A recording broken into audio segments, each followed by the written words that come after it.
Pertama-tama marilah kita panjatkan puji dan syukur kehadiran Allah Subhanahu wa taala karena atas rahmat-Nya kita dapat berkumpul dalam keadaan sehat walafiat.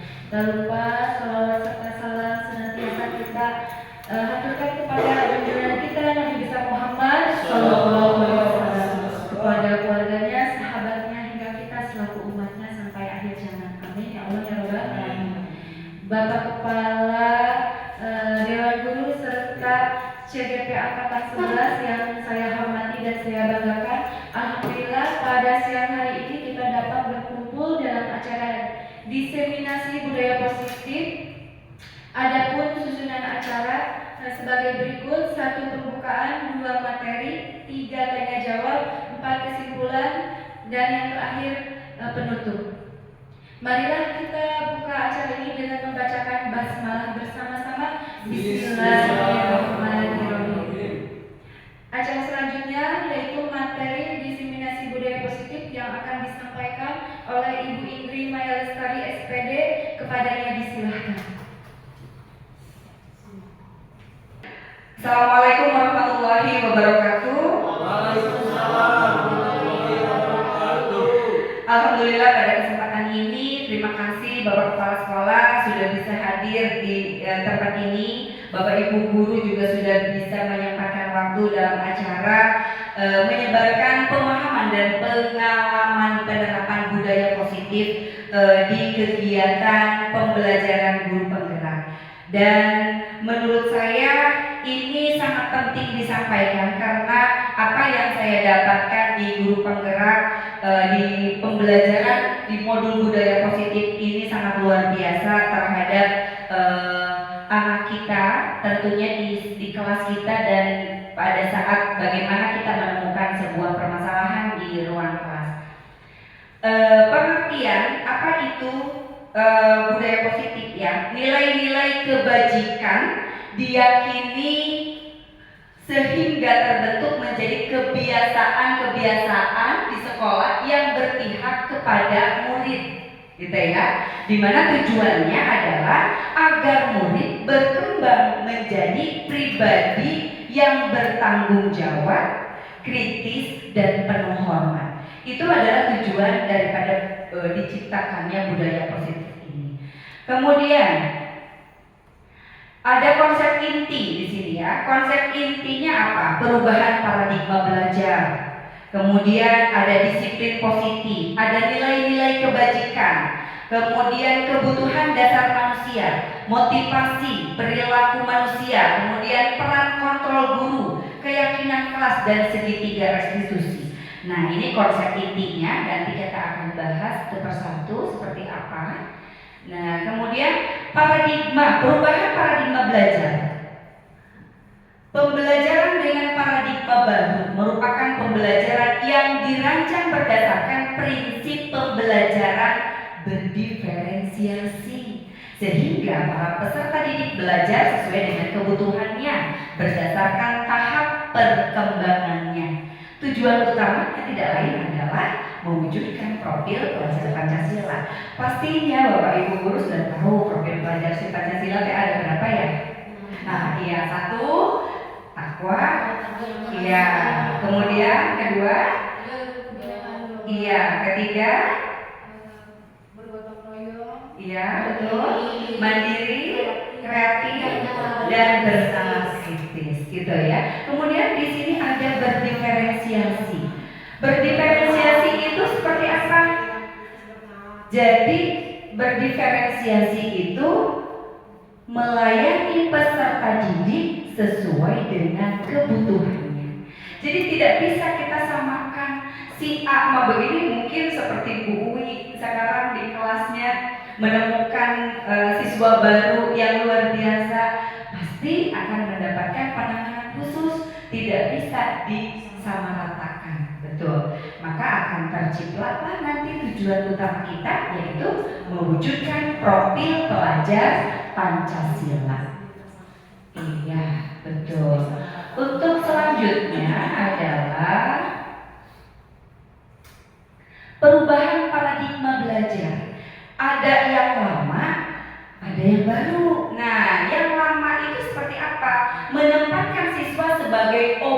dalam pembelajaran sehingga guru yang aktif atau disebut dengan teacher center. Dugikan kan capeknya bunya, leres tebu karena tidak berfokus atau tidak student center, bukan anak yang aktif, malah kebanyakan kita. Karena kalau zaman dulu sistem mengajar kita dipayun urang ngablang-blang nerangkeun. Tapi kalau sekarang bagaimana kita memberikan pancingan yang luar biasa terhadap anak sehingga anak bisa mengeluarkan pendapatnya, bisa berpikir kritis, bernalar kritis, akhirnya terciptalah siswa aktif dalam menemukan pembelajaran yang bermakna bagi dirinya sendiri sehingga lebih aktif atau disebut dengan student center. Itu adalah harapan kita ya Bapak Ibu. Anak-anak yang aktif, anak-anak yang menggali potensinya, kita sebagai guru hanya bisa memfasilitasinya. Kemudian yang kedua, kebutuhan murid itu dianggap sama semuanya. Padahal berbeda pastinya setiap kepala. Jangankan begitu, di antara kita ada 10 aja, Bapak kepala sekolah mungkin berbeda ya Pak, cara bertemu dengan saya seperti apa, bertemu dengan yang lainnya seperti apa. Itu harus bisa membedakan. Dan bagaimana cara kita mengetahui supaya kita kebutuhan murid tidak kita samakan? Kita melakukan apa di awal? Betul, terima kasih Pak Sofianto. Jadi kita melakukan asesmen awal. Kita banyak sekarang asesmen ya, mulai dari pertanyaan-pertanyaan, ya Pak Sofi. Kemudian lagi apa? Di situ kesenangannya apa, hobinya apa, itu juga nantinya sehingga kita bisa mengkotak-kotakan. Oh, yang hobinya nyanyi ke sini, sehingga tercipta paduan suara yang kita harapkan, Bu. Seperti itu. Dimulai dari asesmen tadi. Kemudian kalau di yang sekarang paradigma baru itu kan kebutuhannya berbeda-beda karena setelah adanya asesmen tadi, dan juga diharapkan kerjasamanya dan setiap guru untuk menyampaikan itu diestafetkan kayak Ibu Dwi, Ibu Yaya, Bu, anak ini yang ini kekurangannya di sini, dan alhamdulillah ya di sekolah kita itu sudah berjalan gitu ya Pak Sofi. Seperti itu, alhamdulillah. Kemudian dapat warisan. Iya, betul. Mudah-mudahan warisannya bagus semua ya Bu, gitu. Sehingga guru di atasnya itu bisa mengetahui si A itu seperti ini, sehingga nanti akan mendapatkan pelayanan terbaik dari gurunya. Kemudian perilaku itu sebagai sesuatu kesalahan. Kalau itu di paradigma lama, coba kita cek paradigma barunya. Setiap perilaku memiliki tujuan. Jadi si A melakukan ini menurut dia tujuannya ini gitu. Mungkin iya, Bapak Ibu pasti pernah mengalami di kelasnya masing-masing. Anak kok gini banget ya? Tanpa kita itu bertanya dulu, apa sih kamu melakukan ini sebetulnya? Padahal ada tujuan tertentu yang ingin dicapai oleh siswa tersebut. Betul. Kemudian paradigma lama yang lainnya adalah guru bisa jadi kendali untuk muridnya. Itu dulu. Kalau sekarang kita tidak bisa lagi mengendalikan gitu. Si anaknya nurut dengan apa yang kita mau, itu nggak bisa kalau zaman sekarang paradigma baru. Yaitu setiap orang hanya dirinya yang bisa mengontrol dirinya. Begitu ya. Kemudian paradigma yang lama selanjutnya adalah model berpikir menang kalah. Jadi dia harus merasa menang terus tuh, gimana caranya supaya yang lain kalah gitu. Ya. Tetapi kalau di paradigma baru model berpikir menang-menang. Jadi menang semuanya. Mungkin di sini model berpikir menang kalah itu pada saat memberikan kita reward atau memberikan label bahwa anak ini juara 1, juara 2, itu juga mungkin masuk ke dalam menang kalah. Makanya dari itu di kurikulum Merdeka tidak ada yang disebut dengan menang dan kalah. gitu. Jadi yang hanya adalah apa Bu? Menang-menang gitu. Iya gitu Bu. Tetap anak itu luar biasa sesuai dengan kemampuannya masing-masing. Begitu ya. Baik, silakan Pak Sofi. Gepet-gepet lagi. Iya, kenapa ya itu teh? Untuk selanjutnya adalah ada motivasi perilaku manusia. Ya, motivasi perilaku manusia. Di sini ada motivasi ekstrinsik dan ada motivasi intrinsik. Kalau X itu biasanya dari mana datangnya? Iya, dari luar. Kalau in itu dari dalam. Nah, motivasi perilaku manusia untuk menghindari ketidaknyamanan atau hukuman, ya. Kemudian untuk mendapatkan imbalan atau penghargaan orang lain. Kemudian motivasi intrinsiknya apa? Untuk menjadi orang yang mereka inginkan dan menghargai diri sendiri dengan nilai-nilai yang mereka percayai. Seperti itu, ya. Untuk selanjutnya kita lihat lagi, di sini ada penumbuhan motivasi dapat dilakukan dengan cara apa? Yang pertama, hukuman, konsekuensi, dan restitusi. Nah, Bapak Ibu sudah ini ya, mengenal kalau hukuman itu, konsekuensi, dan restitusi itu apa pastinya ya. Nah, hukuman itu tidak terencana atau tiba-tiba, murid tidak dilibatkan, kemudian bersifat satu arah dan berupa hukuman fisik dan psikis. Misalkan anak tidak datang tidak tepat waktu. Iya. Kalau zaman dulu masih ada yang suka menghukum di luar, berdiri di lapangan atau hormat kemana? Ke tiang bendera, atau juga nyuci kamar mandi, atau juga ada yang berdiri sambil jalan sendiri. Seperti itu. Itu adalah hukuman ya. Fisik dan psikis bersifat satu arah, tanpa apa Bu? Tanpa diketahui si anak itu kenapa datang terlambat. Jadi berarti kita cari tahu nanti kita posisinya di mana selama ini. Kemudian ada konsekuensi ya, penumbuhan motivasi dapat dilakukan dengan cara konsekuensi. Konsekuensi ini terencana, disepakati sesuai dengan peraturan. Kemudian murid tetap dibuat tidak nyaman. Kemudian sikap guru selalu memonitor muridnya. Nah, itu adalah konsekuensi. Dan ada yang ketiga, namanya restitusi. Di mana restitusi ini adalah proses menciptakan kondisi bagi murid untuk memperbaiki kesalahannya. Proses kolaboratif yang mengajarkan murid untuk mencari solusi sendiri.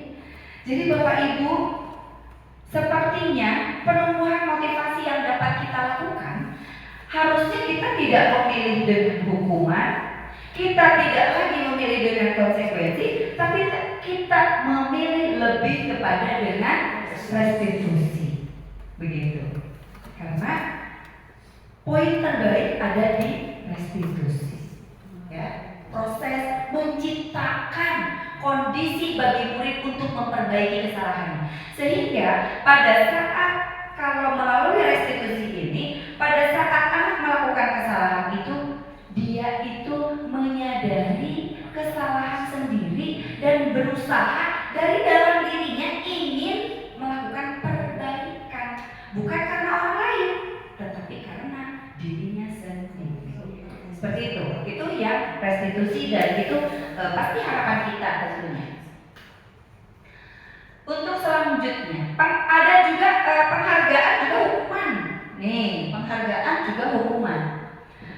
Alficon atau apa ini? Bayrus 1993 wawancara ASCD Annual Conference Maret tahun 1995 mengemukakan baik penghargaan maupun hukuman adalah cara-cara mengontrol perilaku seseorang yang menghancurkan potensi untuk pembelajaran yang sesungguhnya. Menurut kon, secara ideal tindakan belajar itu sendiri adalah penghargaan sesungguhnya. Jadi sebetulnya pada saat dia belajar menemukan jati dirinya sampai dia bisa, itu adalah penghargaan yang sesungguhnya. Bukan berarti kita dengan diberikan imbalan, iming-iming. Justru dengan begitu anak akan melakukan hal baik karena ada iming-iming, bukan karena atas dasar dari dirinya. Seperti itu. Kemudian kon selanjutnya juga mengemukakan beberapa pernyataan dari hasil pengamatannya selama ini tentang tindakan memberikan penghargaan yang nilainya sama dengan menghukum seseorang. Itu yang disampaikan oleh kon ya. Iya. Kemudian selanjutnya, nah, penghargaan itu efektif jika apa? Jika kita menginginkan seseorang melakukan sesuatu yang kita inginkan dalam jangka waktu pendek, ya. Kemudian jika kita menggunakan penghargaan lagi dan lagi, maka orang tersebut akan bergantung pada penghargaan yang diberikan. Seperti yang tadi saya sampaikan. Jadi orang teh melakukan kesalahan atau melakukan sesuatu hal baik itu karena nggak ada duit, cenah. Ayah, ada nggak sih di kelas bapak ibu yang seperti itu? Mungkin diberi jajan misalkan. Ternyata menurut kita ini ya baik ya, ternyata itu tidak ya. Kemudian jika kita mendapatkan penghargaan untuk melakukan sesuatu yang baik, maka selain kita senantiasa berharap mendapatkan penghargaan tersebut lagi, kita pun menjadi tidak menyadari tindakan baik yang kita lakukan. Iya, betul, gitu ya. Itu ya yang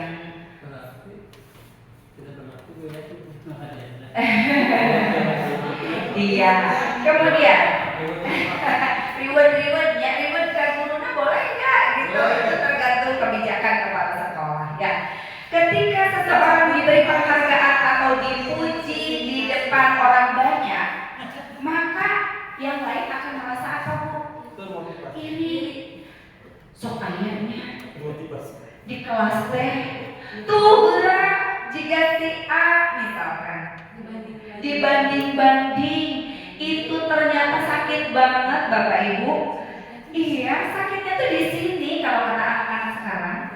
Jadi secara tidak langsung kita sudah menjatuhkan mental anak tersebut dan dia tidak mau lagi berdiri, tidak mau lagi bangun untuk bisa lebih baik karena gurunya sudah menjatuhkannya. Jadi pada saat kita di ruang kelas, usahakan kita memperlakukan anak-anak semuanya sama. Tidak berkata yang kamu mah di kamar teh gitu wae. Tak, itu bahasa-bahasa yang seperti itu dan itu sulit ya untuk kita. Iya, itu tuh meluncur begitu saja Bapak Ibu. Ya kan? Meluncur begitu saja dari mulut kita. Tapi insya Allah setelah ini nanti mudah-mudahan akan memberikan dampak baik setelah adanya diseminasi ini ya. Kemudian maka yang lain akan merasa iri dan sebagian dari mereka akan tidak menyukai orang yang diberikan penghargaan tersebut. Kesal amat. Bisa saja setelah kejadian di kelas yang kita khawatirkan adalah kejadian di luar kelas. Gitu, itu yang kita khawatirkan ya. Kemudian, jika kita seorang guru sering memberikan penghargaan kepada murid-muridnya, besar kemungkinan murid-muridnya termotivasi hanya untuk menyenangkan gurunya. Mereka tidak akan bersikap jujur kepada guru tersebut. Cenah ieu mah hareupeun anak we cenah kitu. Buktinya ya, memang iya di kita pada saat kita pergi misalkan keluar sebentar saja di ruang kelas gaduh. Berarti yang terjadi dengan kita dan anak sekarang belum terjadi kesadaran di dalam dirinya. Dan itu adalah tugas kita lumayan berat untuk bisa menciptakan peserta didik yang bertanggung jawab akan dirinya. Dia rela melakukan kebaikan karena dirinya, bukan karena orang lain.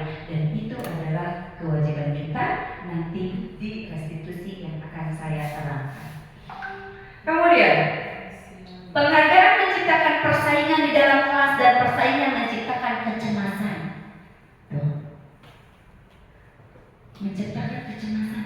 Jadi aduh kumaha ieu gitu ya. Tapi di satu sisi baik juga gitu untuk memotivasi gitu. Kalau tidak ada motivasi ya kan,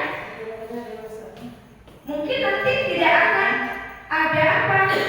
Tidak akan ada tidak termotivasi. Tapi tidak dengan ini yang penghargaan menciptakan persaingan di dalam kelas dan persaingan menciptakan kecemasan.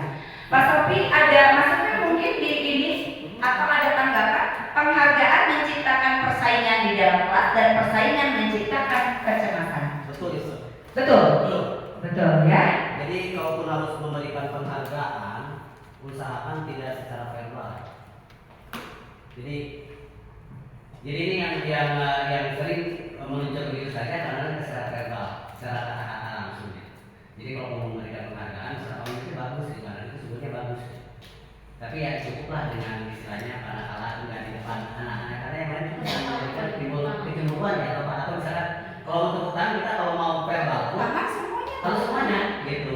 Tapi tidak menyebutkan inisial, makanya ada istilah begini. Kalau dulu itu mengerjakan soal itu menggunakan, kalau di kelas atas itu saya sudah terbiasa menggunakan nama absen. Saya nggak mau lihat nama gitu.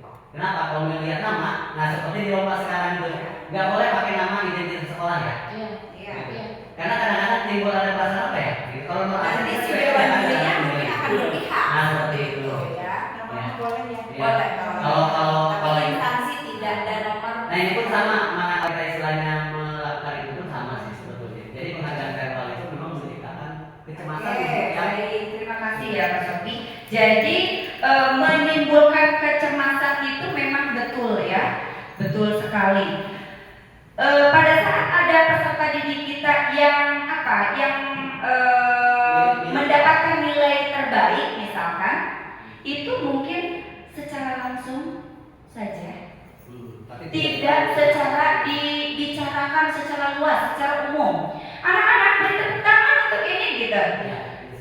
Iya, tapi lebih ke pada saat kita memberikan reward tepuk tangan, baik anak-anak luar biasa, kalian hari ini semangatnya keren semuanya, padahal ada yang keren misalkan menurut kita, ada yang tidak berhasil karena ada yang apa gitu, nilainya juga ada yang di bawah, tapi tepuk tangan untuk kalian hari ini, untuk semuanya hari ini gitu.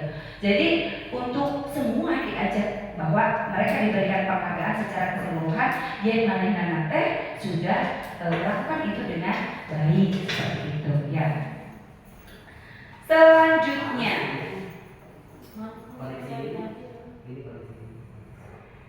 nah, posisi kontrol apakah aku katanya nih ya. Nih aku itu ada posisi kontrol apa? Nih, coba Bu, kita lihat ke sini. Saya kecewa sekali dengan kamu. Terus, kamu tidak pernah benar melakukannya. Apa rencanamu untuk menyelesaikan masalah itu? Ayolah, lakukan ini demi ibu, bapak ya. Kamu tidak akan mendapat nilai jika tidak mengerjakan tugas. Untuk poin pertama, coba, saya kecewa sekali dengan kamu. Itu penghubungkah, pemantau, pembuat merasa bersalah, teman atau manajer? Pembuat merasa bersalah. Tepuk tangan untuk semuanya kan? Berarti sudah memahami ya. Berikutnya, kamu tidak pernah benar melakukannya. Apa itu? Iya. Kemudian apa rencanamu untuk menyelesaikan masalah ini? Manajer ya, apa rencanamu untuknya ya? Manajer biasanya seperti itu ya. Kemudian selanjutnya, ayolah lakukan ini demi ibu, teman. Jadi kita ngobrol seperti dengan teman ya. Kemudian kamu tidak akan mendapat nilai jika tidak mengerjakan tugas. Pintar. Tidak akan mendapatkan nilai. Itu maksudnya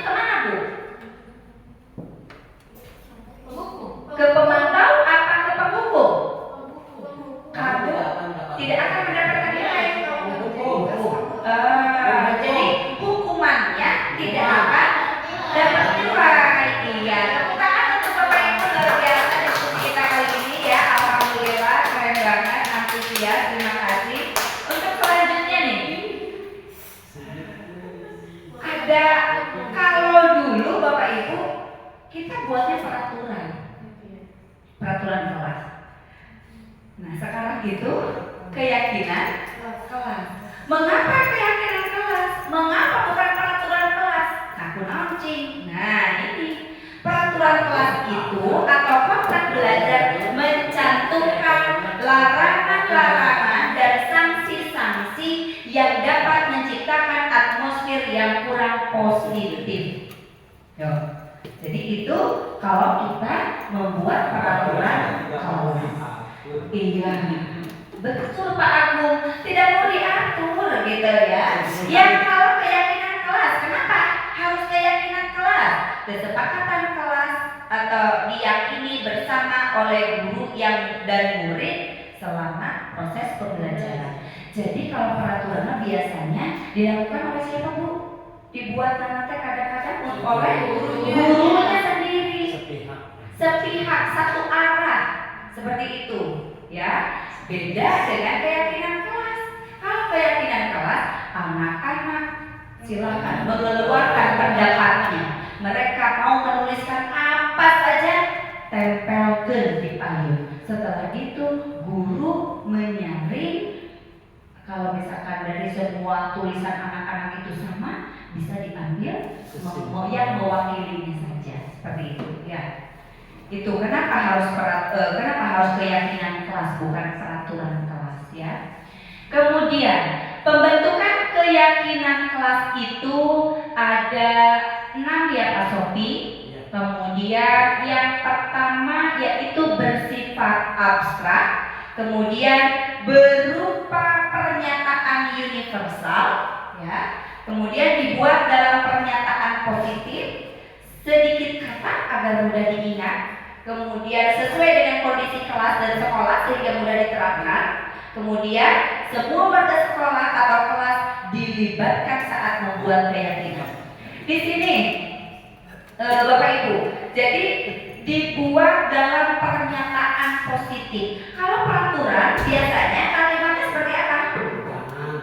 Ya, tidak boleh membuang sampah pada tempatnya. Jangan tidur di dalam kelas misalkan. Terus apa lagi Bu? Buanglah tidak boleh mencoret-coret dinding atau meja. Kemudian apa lagi? Tidak boleh berkata kasar. Nah sekarang dari kata-kata itu kita ubah. Yang tadinya negatif kita ubah menjadi positif. Bagaimana kalimatnya? Tadi tidak boleh membuang sampah sembarangan. Berarti kalimat positifnya buang sampah pada tempatnya. Atau kalau misalkan tidak boleh datang terlambat ke sekolah. Tepat waktu, iya luar biasa. Terus kalau misalkan tidak boleh mencuri barang orang lain, berarti kalimat positifnya adalah jujur. Terima kasih. Tepuk tangan dong buat ibu yang sudah luar biasa. Keren ya? Kenapa?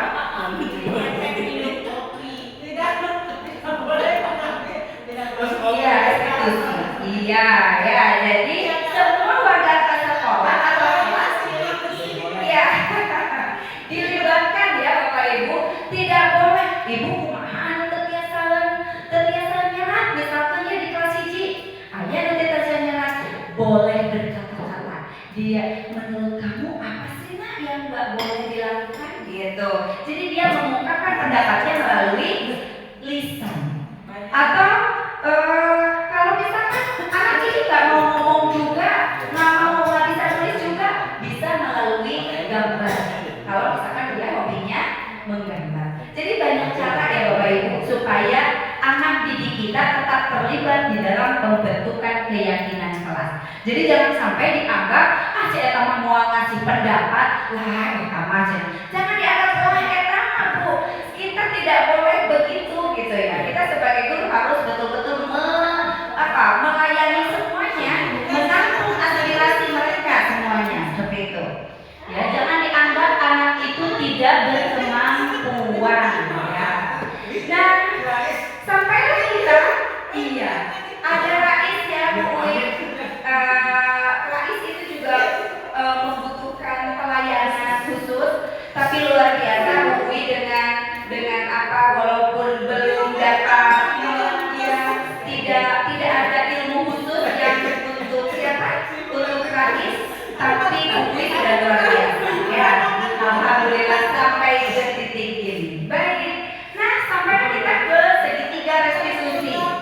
Iya. Pengertiannya apa? Suatu proses dialog yang dijalankan oleh guru agar dapat menghasilkan murid yang mandiri dan bertanggung jawab. Tuh. Suatu proses dialog yang dijalankan oleh guru agar dapat menghasilkan murid yang mandiri dan bertanggung jawab. Ini tahapannya Ibu. Yang pertama, kita harus apa? Validasi apa menstabilkan dulu? Distabilkan dulu. Iya, jadi adanya di bawah dulu Bu kita, ya. Setelah distabilkan, maka kita apa? Divalidasi. Apa tindakan yang sudah dia lakukan? Kemudian setelah itu baru menanyakan keyakinan.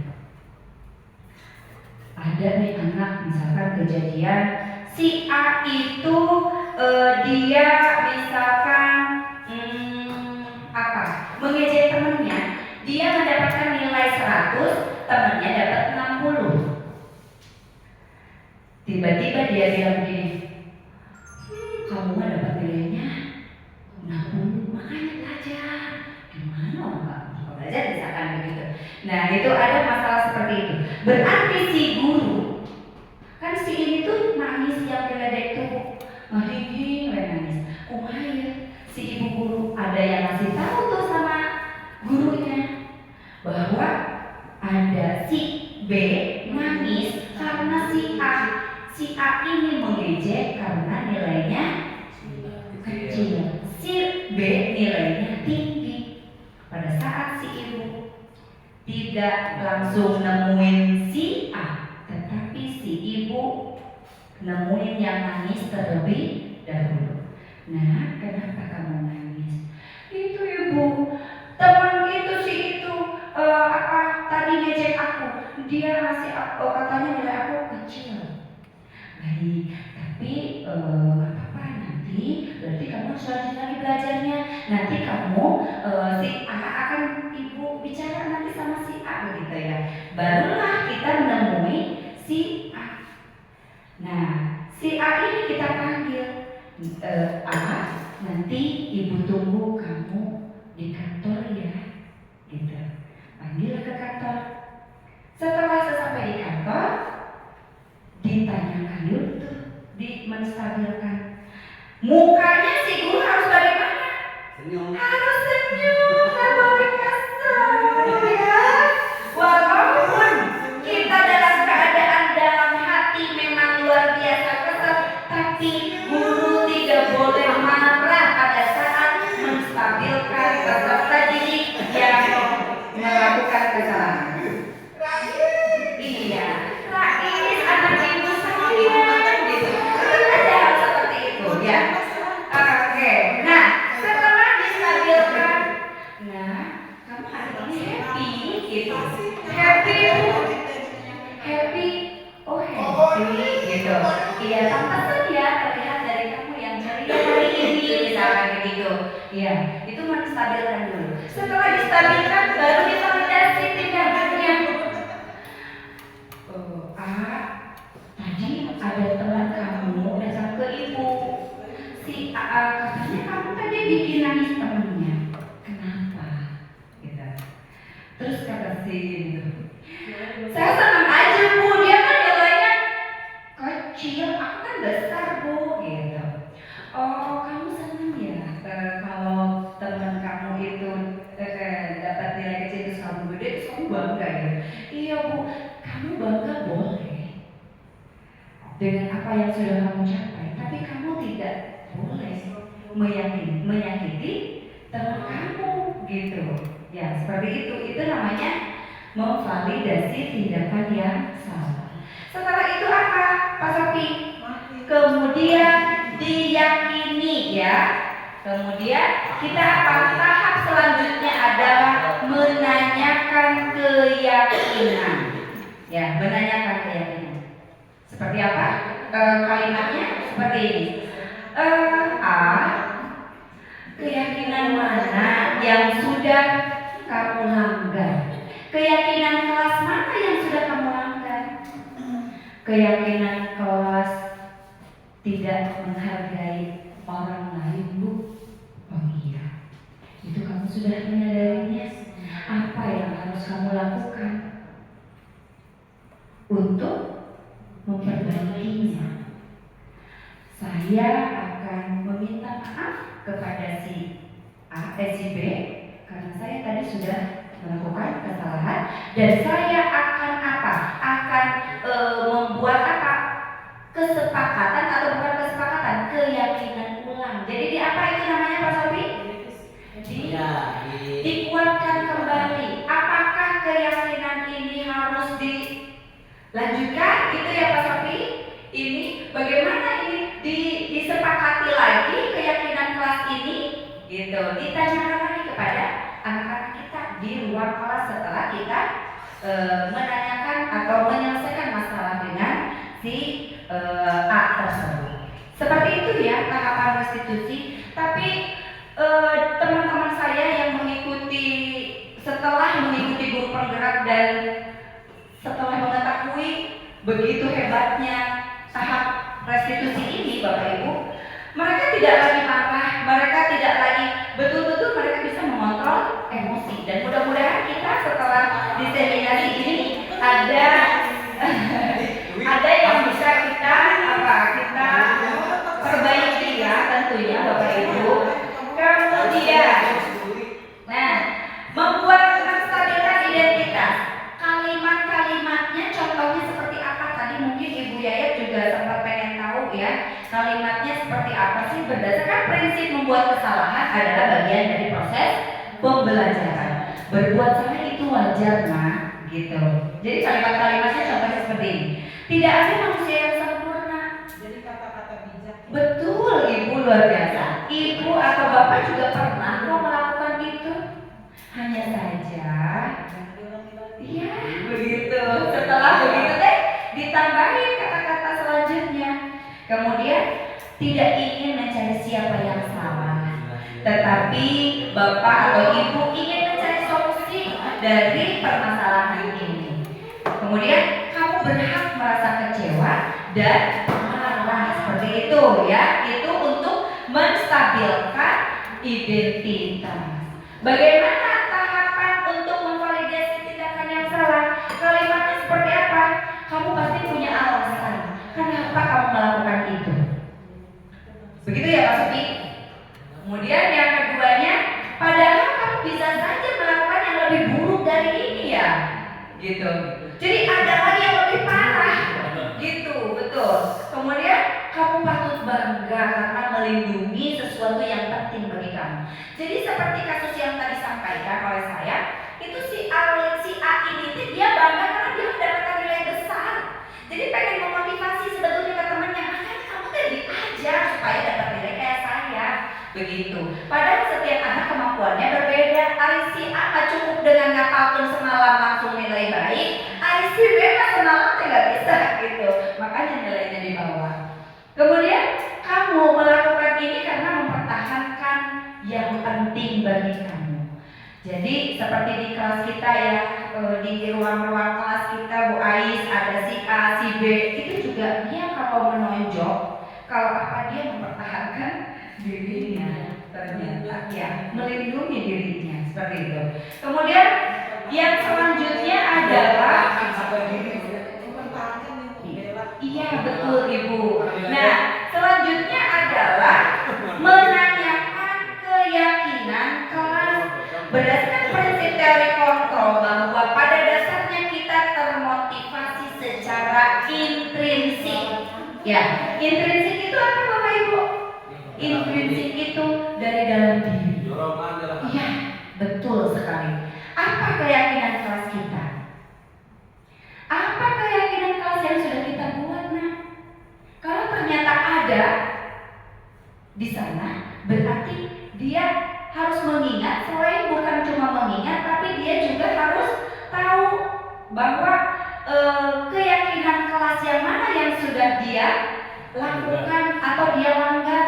Nah, apabila di pas semester pertama keyakinan kelasnya belum tercantum, misalkan ya Pak Sofi, itu bisa keyakinan kelasnya direvisi ulang setelah misalkan menemukan kasus baru, begitu ya.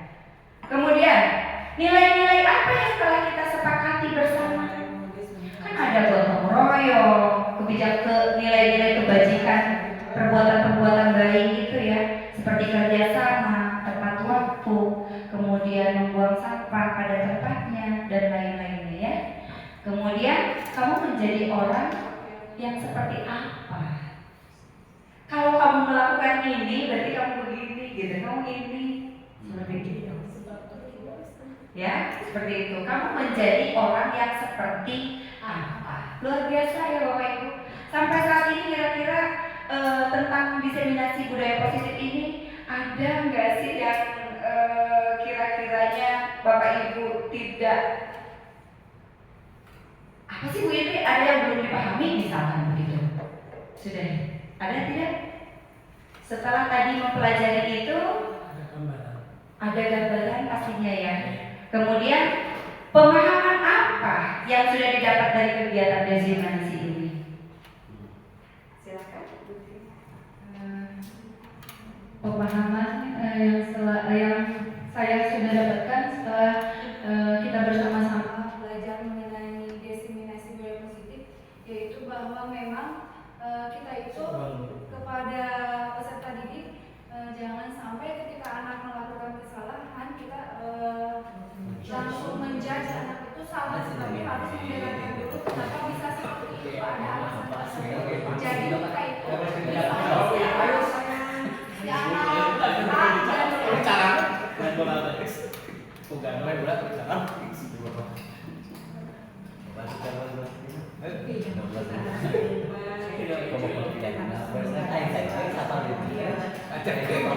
misalnya si anak, contoh di kelas saya kan tadi ada ya anak didik saya si A dan si B itu berantem, tapi seolah-olah yang dia yang duluan yang usul, tapi seolah-olah dia itu menjadi korban. Padahal setelah saya telusuri memang dia ternyata yang memicu terjadinya dia permasalahan ya. Jadi memang di sini memang ilmu yang didapat dari sini, jadi guru itu harus bisa mengkondisikan anak ketika dia sedang marah atau ketika dia sedang bahagia. Guru itu harus tahu bagaimana posisi sebagai pendidik seharusnya ya. Kemudian tadi kan biasanya di dalam tadi budaya positif kan dijelaskan dulu itu kita itu tentang mengenai peraturan kelas ya, sepertinya bahasa peraturan kelas itu kita harus taat gitu ya. Tapi setelah kita belajar yang barusan Bu Indri jelaskan, memang bahasanya itu memang harus keyakinan kelas, jadi diambil harus lebih positif, diambil dari siswanya kesepakatannya. Jadi apabila nanti siswanya melanggar, tinggal dikembalikan lagi, itu yang kamu buat, itu yang kamu langgar, apakah salah? Nah seperti itu Bu. Terima kasih. Terima kasih luar biasa. Boleh tepuk tangan buat Ibu Tina yang sudah luar biasa menyampaikan ya. Jadi betul bahwa kita harus, karena sudah mengetahui segitiga restitusi itu luar biasa, insya Allah semuanya kita bisa melaksanakan itu. Dan tentunya kita harus bisa menstabilkan emosi guru juga ya. Kita terlebih dahulu yang harus distabilkan emosinya, penguasaan diri kita ya. Kemudian apa perbedaan antara hukuman, konsekuensi dan restitusi? Dari yang tadi saya sampaikan mungkin silakan ada yang mau menyampaikan. Ibu Yaya. Kami sama Is. Itu mah.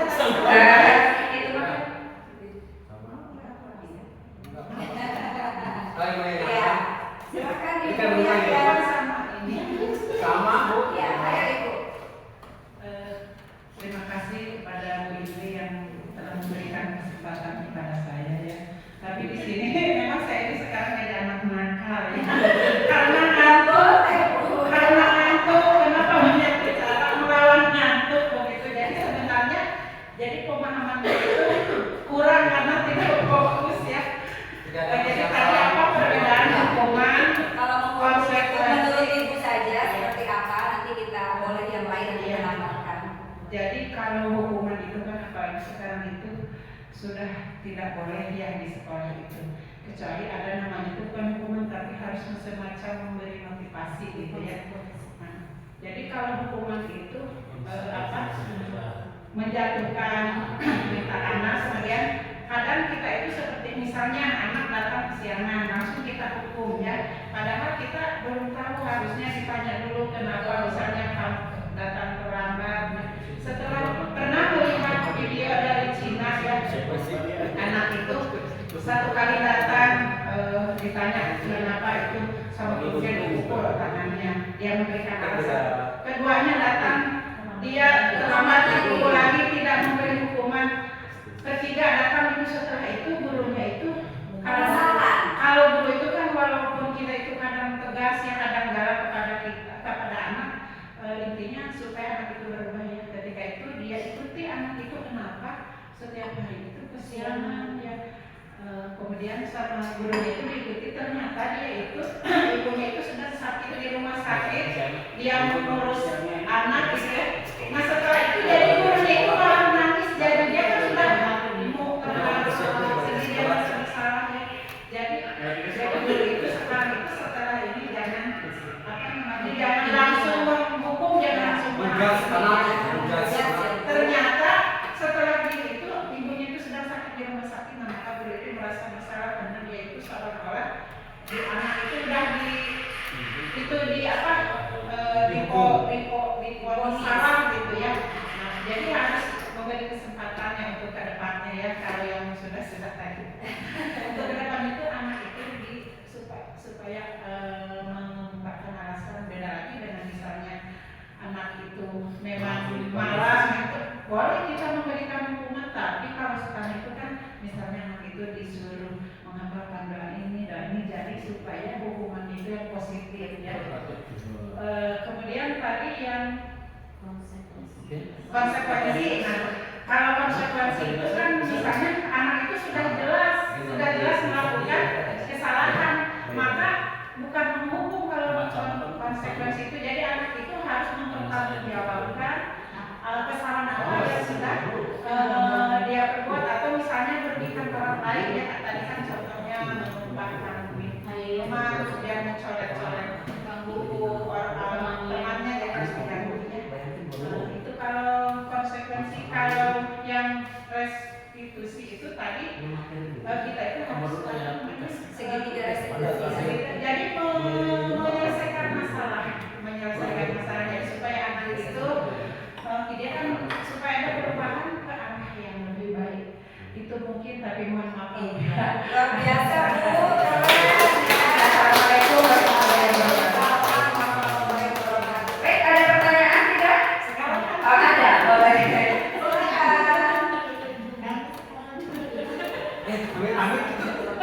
Baik, assalamualaikum warahmatullahi wabarakatuh. Waalaikumsalam warahmatullahi wabarakatuh. Terima kasih Bu Ibu telah memberikan waktu untuk pertanyaan. Pertanyaan saya itu mengenai restitusi. Kapan sih waktu terbaik kita sebagai guru itu untuk melakukan restitusi itu? Oke, baik. Iya, Waktu terima terbaik kasih. ya. Assalamualaikum warahmatullahi wabarakatuh. Waalaikumsalam warahmatullahi wabarakatuh. Terima kasih Bu Uwi. Waktu terbaik merestitusi itu kita lihat situasinya juga seperti apa.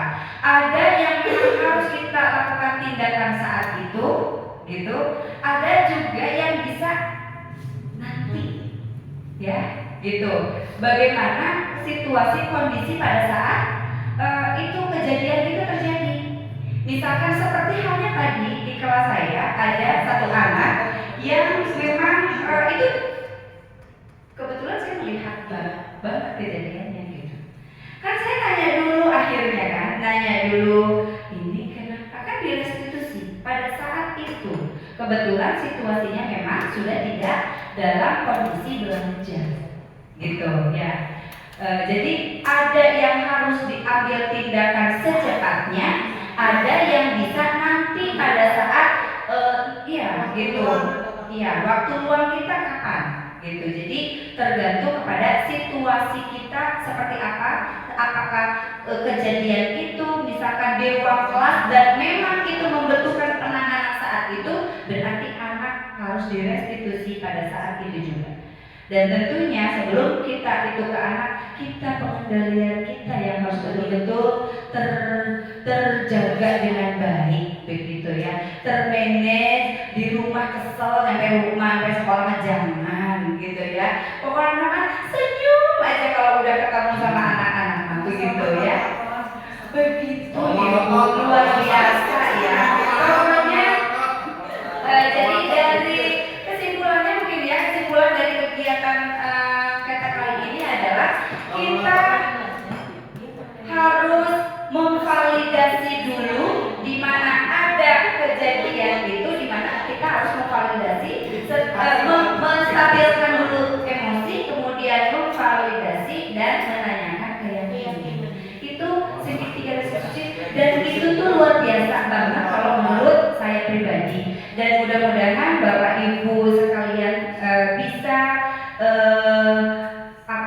melaksanakan hasil daripada diseminasi ini, walaupun bertahap, tidak pastinya tidak bisa langsung sekaligus, tapi insya Allah karena ini saya rasa ini terbaik sepertinya untuk anak tidak merasa dijatuhkan, anak tidak merasa dihukum padahal sebetulnya sedang ditanyakan mereka, tapi itu semuanya harus disadari oleh anak-anak itu sendiri, bukan dari kitanya, seperti itu ya. Baik, itu saja yang dapat saya sampaikan. Mudah-mudahan apa yang saya sampaikan ini bermanfaat, dan pastinya kita melaksanakan ini juga tidak bisa sendiri. Hanya misalkan Bu Uwi saja di kelas 1 itu juga tidak bisa, atau Bapak Kepala Sekolah yang memberikan kebijakan tidak bisa juga sendirian Bapak Kepala Sekolah untuk menciptakan anak-anak yang luar biasa. Tetapi ada pada kita guru-guru hebat yang menjadi algojo, yang menjadi tolak disebutnya tuh, iya, garda paling depan memahami anak didik kita adalah kita.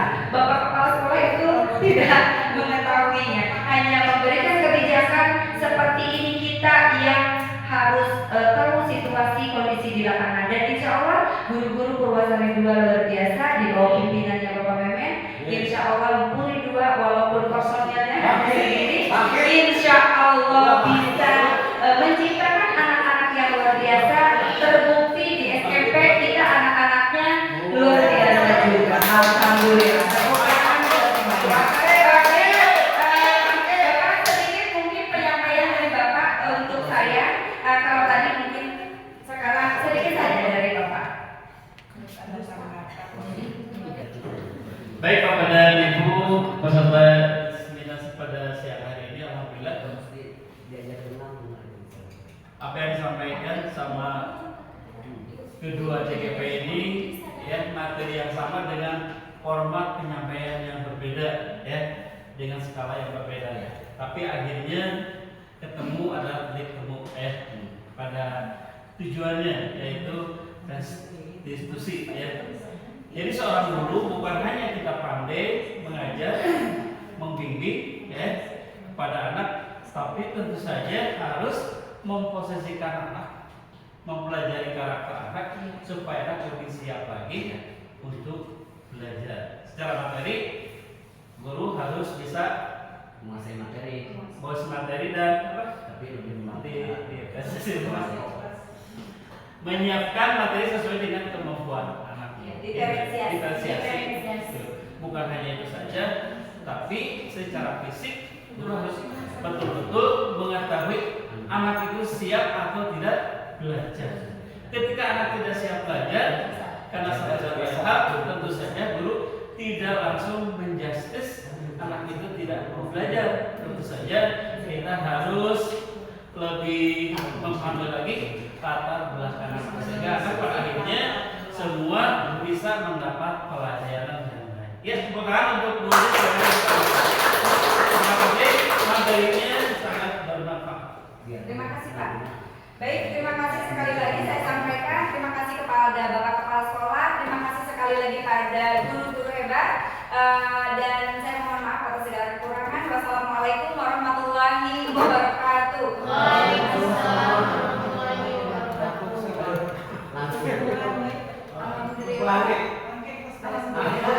Ya, alhamdulillah kita telah berada pengunjung acara.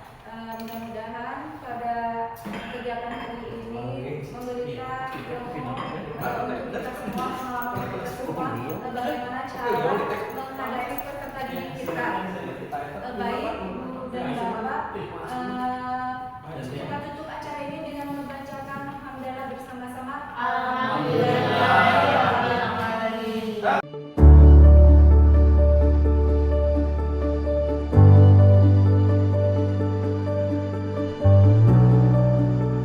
Selamat siang, Kak.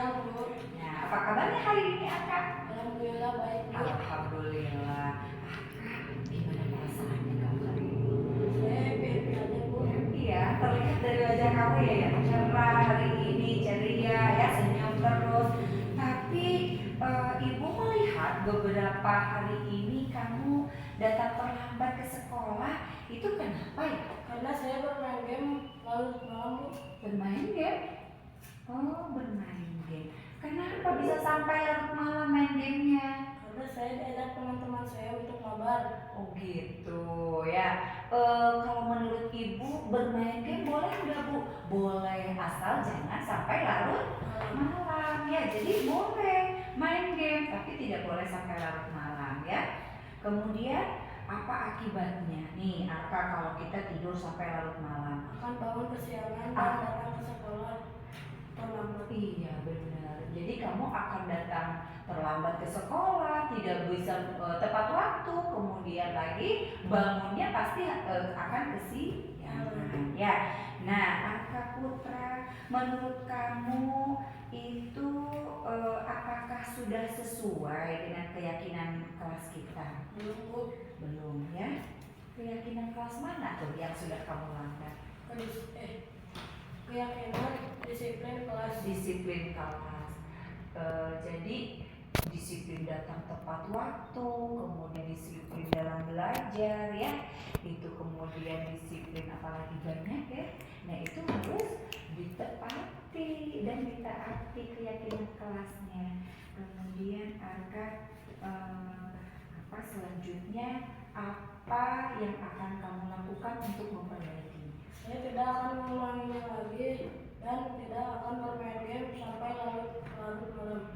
Oke, terima kasih Arka karena kamu sudah berjanji bukan sama ibu tapi berjanji pada diri sendiri bahwa Arka tidak akan bermain game lagi dan tidak akan tidur larut malam. Karena ibu tahu kamu anak yang hebat, anak yang luar biasa. Untuk itu segera lakukan perbaikan agar apa? Agar kamu menjadi anak yang luar biasa ya, disiplin semuanya, jadi mencerminkan diri kamu yang luar biasa.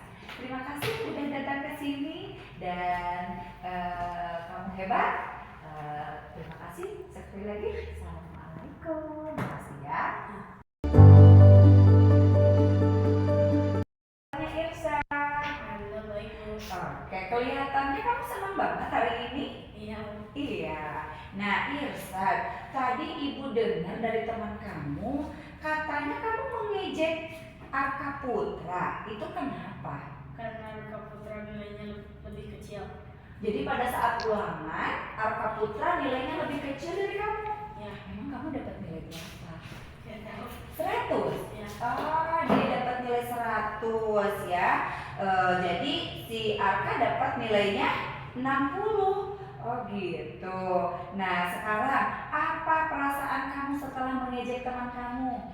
Saya bangga, Bu, karena nilai saya lebih besar daripada Arka. Bangga, senang ya. Nah sebetulnya kamu bangga terhadap diri kamu itu sudah bagus. Tetapi tidak baik juga kalau kamu harus mengejek teman kamu ya, yang nilainya lebih kecil. Nah menurut kamu Irsa, perbuatan kamu itu sudah baik belum? Belum ya. Apa yang kamu akan lakukan? Apa kamu merasa bersalah? Ya, Bu. Merasa bersalah ya. Kemudian kita kan memiliki keyakinan kelas. Keyakinan kelas mana yang sudah Irsa dilanggar? dengan saling menghargai. Saling menghargai. Dengan tadi mengejek temannya Irsan, berarti Irsan sudah tidak melakukan keyakinan kelas ya. Kemudian Irsan, selanjutnya apa yang akan Irsan lakukan untuk memperbaiki itu? Saya akan meminta maaf kepada Arka dan mengajak teman sekelas untuk mengulas kembali keyakinan yang sudah dibuat. Oke, bagus. Berarti kamu sudah berniat untuk secepatnya meminta maaf kepada siapa tadi yang diejek? Kepada Arka Putra, dan kamu akan mengajak teman untuk mengulas kembali keyakinan kelas yang mana tadi yang sudah kamu langgar ya, yaitu keyakinan untuk saling menghargai. Karena ibu yakin kamu anak hebat, luar biasa, nilainya pun sudah baik. Untuk itu segera lakukan apa yang seharusnya kamu lakukan. Terima kasih Isan sudah kesini nemuin ibu. Jadilah terus anak yang hebat, yang luar biasa, menjadi kebanggaan ibu dan orang tua kamu. Terima kasih. Oke.